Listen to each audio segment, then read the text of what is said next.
The history of the remote viewing program primarily revolves around the efforts of the United States government, specifically the Central Intelligence Agency, CIA, and later the Defense Intelligence Agency, DIA, to investigate the phenomenon of remote viewing for intelligence gathering purposes.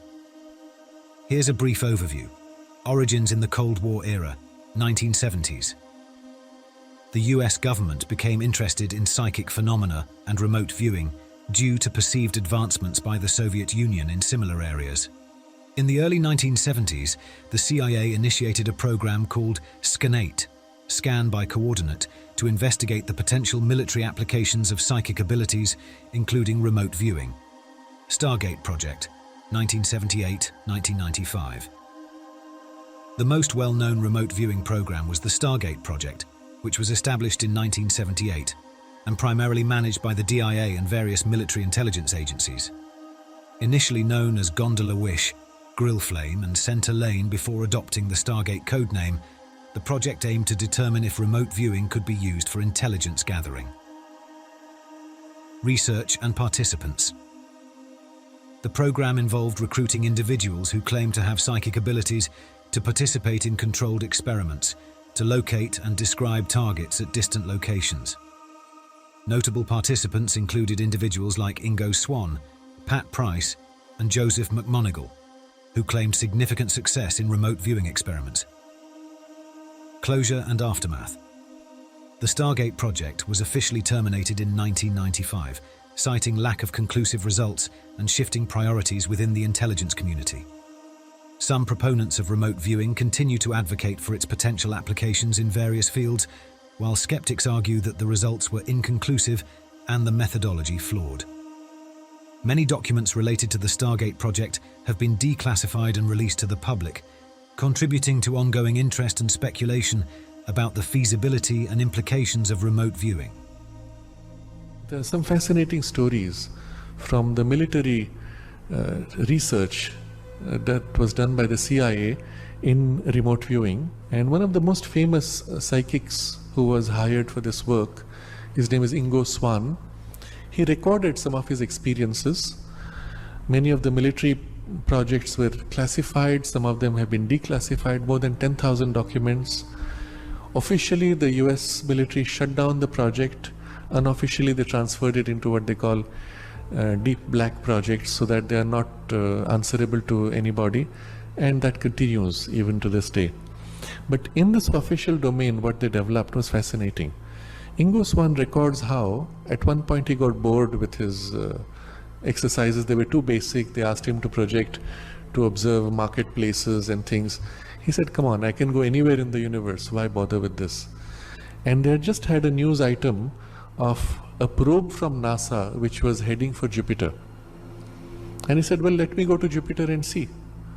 So he makes this conscious intention, relaxes his body, projects himself out and goes to Jupiter.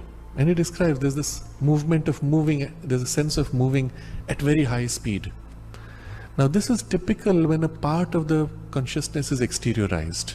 There's the sense of movement. If there has not been exteriorization and only a direct attention turning, like a mirror turning to become aware, there is no movement. You simply are aware and that's it. So there's no danger. But there is a partial exteriorization. He goes there, but he's able to describe physically because he's very close to the physical plane, and he finds himself standing on something which is fluid but dense. And then trying to feel the material, he said it's some kind of, it feels like hydrogen. Now what does it mean? If you had to feel something, how would you call it? It feels like, and you can only feel like something which is familiar to you. This feels like, this feels like standing on marble. It feels like I'm standing on plastic because you've already had the experience. How does he get to feels like hydrogen? So either there's a strong intuitional component or there's a part in him which recognizes by familiarity the vibration of that substance. But it feels metallic, he says. Then he looks up and he sees almost like a band of crystalline diamond-like dots sprinkled around in the sky. and so on. He describes, if I recall right, 12 different, very distinct things like this. Later, the probe reaches, I think, about a few months later, and out of those 12, 7 were confirmed. Subsequently, in the coming decades, a further 3 at least were confirmed. So 10 out of 12. And among them was the confirmation that the surface of Jupiter has such a high pressure that hydrogen itself is squeezed until it becomes metallic. And the scientists now describe it as metallic state of hydrogen, which forms the physicality of the dense part of the core of Jupiter. And he also describes how in the distance he saw mountains. At that point, scientists said, it's not possible. There is nothing hard, no persistent rigidity. It has to be primarily liquid or gaseous. And much later, a few decades later, they confirmed, yes, there are in fact portions which are mountainous and with rigidity that stays mountainous and so on. So it's fascinating as an experience. A similar thing he describes also projecting himself to the moon and seeing things on the moon, then on Venus and Mars. In certain cases, when he projected himself on the moon, he even found beings, human-like bodies who were working there, some mining operation going on, obviously extraterrestrial. And in one case, when he found himself projected, he was looking at them, and out of curiosity, he approached this person, wondering what is he doing. And the person turns around and looks at him straight and points to him and shouts, "There's somebody here." So that person had the ability of perceiving someone else in an out-of-body condition, recognizing him. And so the fear in Ingo Swann was so great, he pulled back, came back, and that whole thing was shut down. The military asked him to stop this experiment. But what was interesting is, because he had projected himself, he could be detected. But if it was done in a purely mental consciousness, without a vital exteriorization, the mind simply turns, becomes aware, and like a mirror, reflects an image of whatever exists anywhere in the universe. You have not gone somewhere. And there is no way for them to know that you are there. What does that suggest about the nature of the universe? Well, it suggests that we don't know enough about it. And in fact, the nature of the universe, what is known in the conventional sciences as the nature of the universe, is in fact only the physical part of it, not the other part. I mean, you know, life can't really be explained completely by matter, because as it used to be thought, because matter, it's now known that matter is just a congregated form of energy to begin with. Mm-hmm. So there's a big field out there called energetics, which people don't really know too much about. Dr. Bill Tiller is one of the people that works with this kind of thing, and of course he finds it very hard to sell his book. Yes, if these abilities, if you want to call them that, get to the point where they get to be strong enough that they could be interpreted as a threat value, then that becomes a different matter entirely. Well, is it for the regular person, the regular Joe walking down the street, every now and then, fairly intuitive people will have a very strong feeling about a decision that looms ahead in their life? Yes. An intuitive feeling. Is that what we're talking about? Well, that's the construct of processing information to the point where it becomes perceptible. If that person didn't have high stage perceptual factors working for him, then they wouldn't experience that kind of thing. As opposed to logical deduction. Right. Now, in considering perception, you have to understand that it can be closed down. You know, I mean, there are all sorts of processes that can be used to limit a person's perceptual faculties. So if they can be closed down, such as in hypnosis and brainwashing and all kinds of social programming and things like that, these things can be reduced from their functioning. If they can be reduced from their functioning, they can also be expanded. And that was the principles that we went forward with, was perceptual studies. In other words, how far could you take it? Yeah. Apparently far enough to get funding to go for 20 years now. Yes. We were all shocked. You had to produce results though really fast, so it wasn't just merely hypothesis. You had to put your results where your mouth was eventually. Well, you did that, right? Or it was done. It was done, yes. It was done.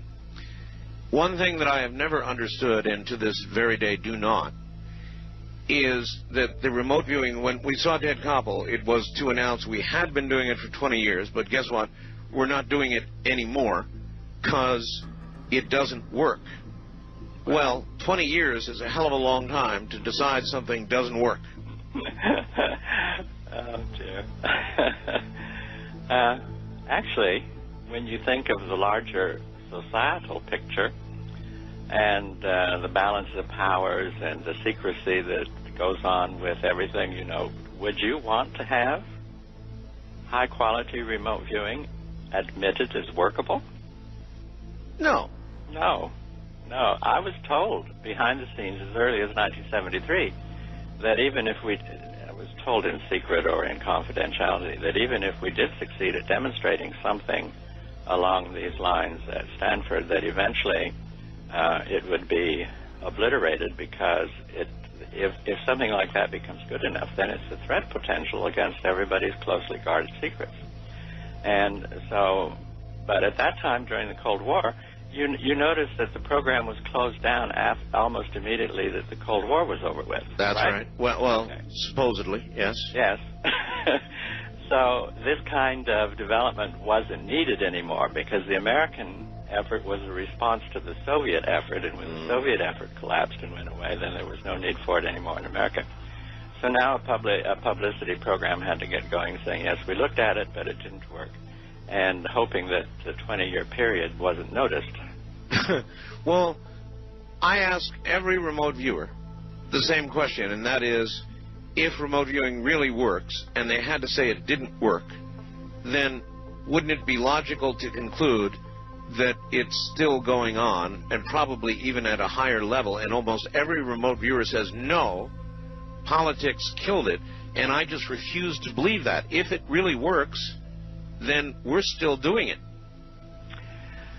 Well, if so, it's even when we were working on it, it was a black program. Right. You know? And it was especially after it got classified, which I encouraged it to be at that time, just to protect the people working with the remote viewing. But if it's going on, then it's a black program, double black, triple black, I don't know. But well, sure, black, so one can imagine that easily. Yep. So you don't rule out the possibility that at some level it is still going on. Oh, I don't rule it out at all, especially with regards to Japan and China. Yeah. Americans only respond to things. They very seldom take the initiative unless it involves money and territory. But interest in this is, I mean, a really big time interested in this has been going on in Japan and China for some time. Gives one pause if you're interested in the future. I mean, it's quite obvious that whoever develops these kind of things to a point where they become functional, really functional, are going to have an advantage over those that don't have that. That's quite clear. Well, if that's quite clear...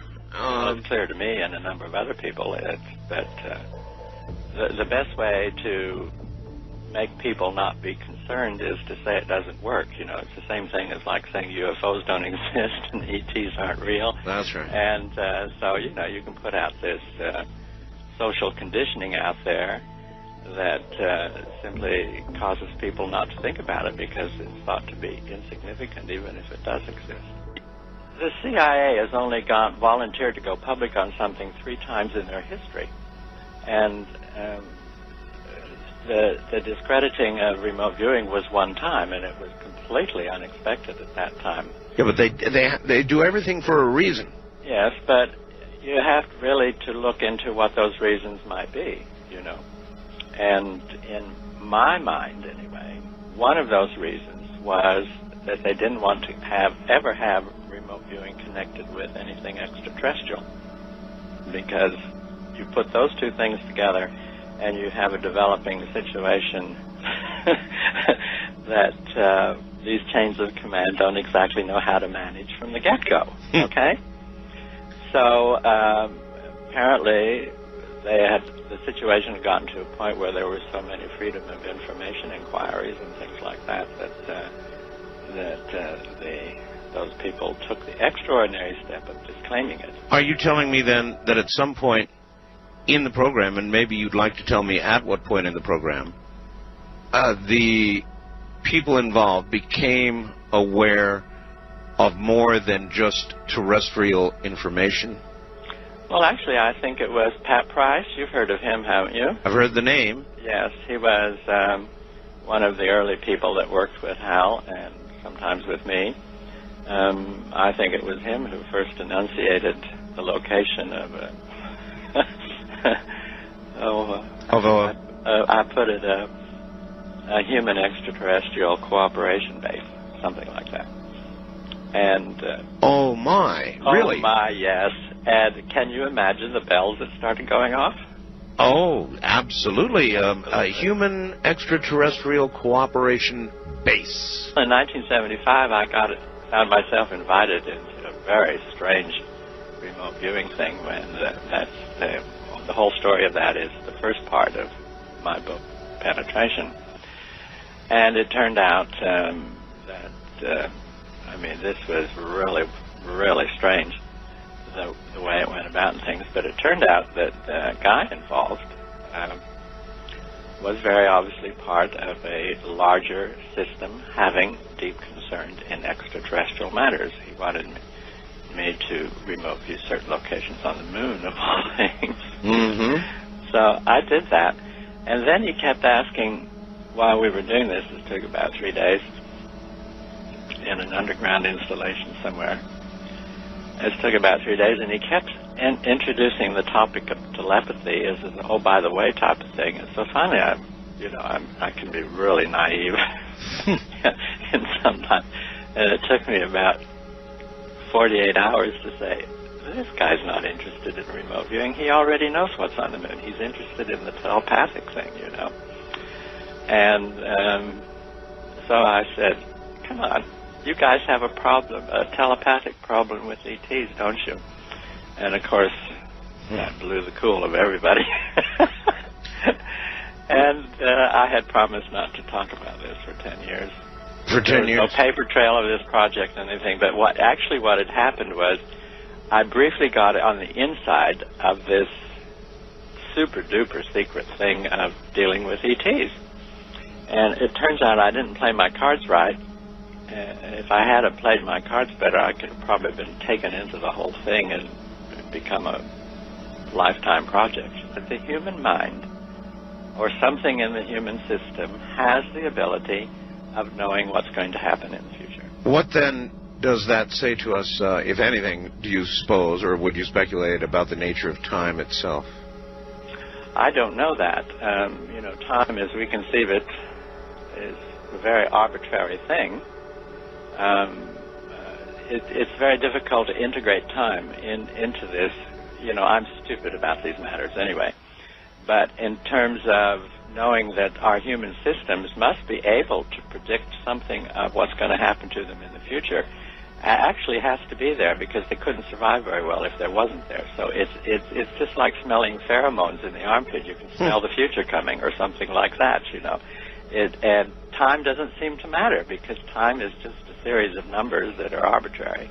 Except the implication of all this is that if you can be aware of what will occur in the future, reliably so even, yes, then we are but marionettes acting out the preordained. Oh, no, we're much more than that. We are extraordinary sensing systems whose sensing potentials and capabilities are not confined to the present. We can sense things in the past and in the future. We are sensing systems. And any life form that's going to have very much going for survival has to be able to sense beyond the present. And you've got to understand that what we call the present, the now, although it seems really big to us, is but a flickering moment between the past and the future. You bet. That's all it is. And so you have to think of time streams.